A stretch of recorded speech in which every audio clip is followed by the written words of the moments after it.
4 महीने से ऊपर का वक्त हो गया है जब ये युद्ध लगातार जारी है और इन सब के बीच में लगातार हमले जो हैं वो भी हो रहे हैं। अलग अलग बैठकों का दौर जो है वो भी जारी है। रूस अपने दावे कर रहा है, यूक्रेन अपने दावे कर रहा है, लेकिन इन सब के बीच में आज के दिन की बड़ी अपडेट क्या है आपको बताते हैं।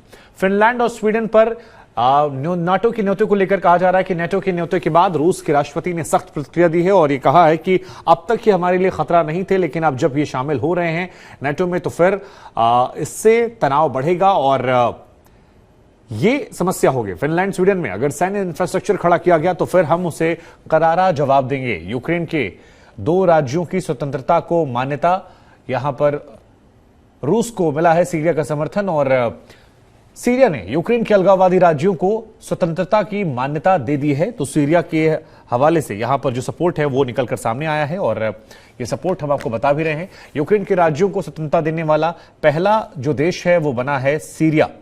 तो ये एक बड़ी जानकारी निकलकर सामने आई है और ये जानकारी हम आपको बता रहे हैं, दिखा रहे हैं।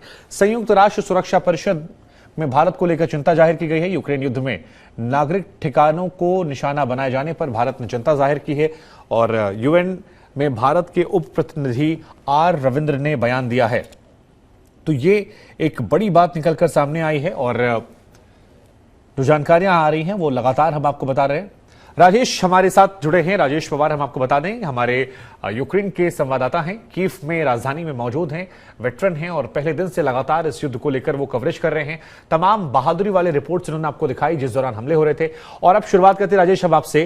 सबसे पहले तो हम आपसे जानना ही चाहेंगे कि जरा अपडेट दीजिए, ये फिनलैंड को लेकर सवाल हम पूछेंगे। रूस यूक्रेन युद्ध को लेकर यूक्रेन की सरजमीन पर सबसे बड़ा अपडेट क्या है, सबसे पहले आप वो बता दीजिए, फिर उसके बाद सवाल जवाब का सिलसिला हम शुरू करेंगे।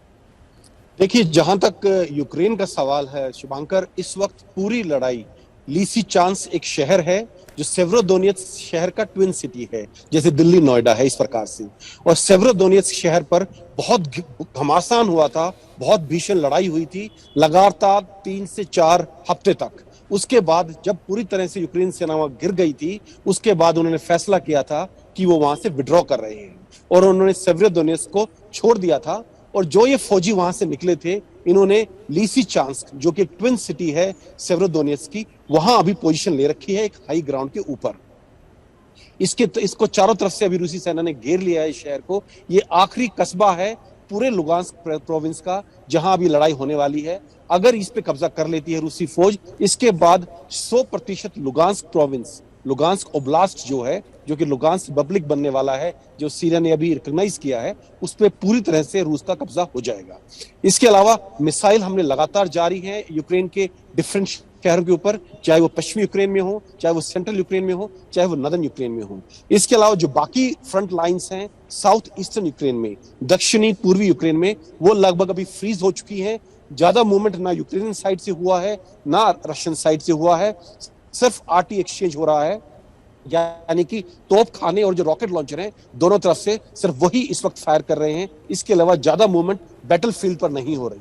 जहां तक आपने जिक्र किया कि फिनलैंड ने जो अभी ये लिया है, फिनलैंड और स्वीडन ने जो मान्यता मिल गई है नेटो के अंदर, उसका क्या फर्क पड़ने वाला है।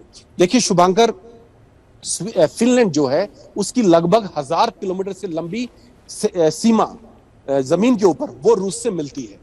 वो बहुत बड़ी सीमा है और अगर वहां किसी प्रकार का नेटो कोई इंफ्रास्ट्रक्चर खड़ा करता है तो वो सीधा सीधा रूस की सिक्योरिटी को इफेक्ट करेगा और इसमें रूस किसी न किसी तरह से रिटेलिएट करेगा। जरूरी नहीं है कि वो उसके ऊपर बमबारी करके रिटेलिएट करे, और कई तरीके होते हैं रिटेलिएट करने के, चाहे वो डिप्लोमेटिक तरीके हो, चाहे वो साइबर वॉरफेयर हो, कुछ ना कुछ करेगा, ऐसा रूस ने संकेत दिया है शुभांकर। जी।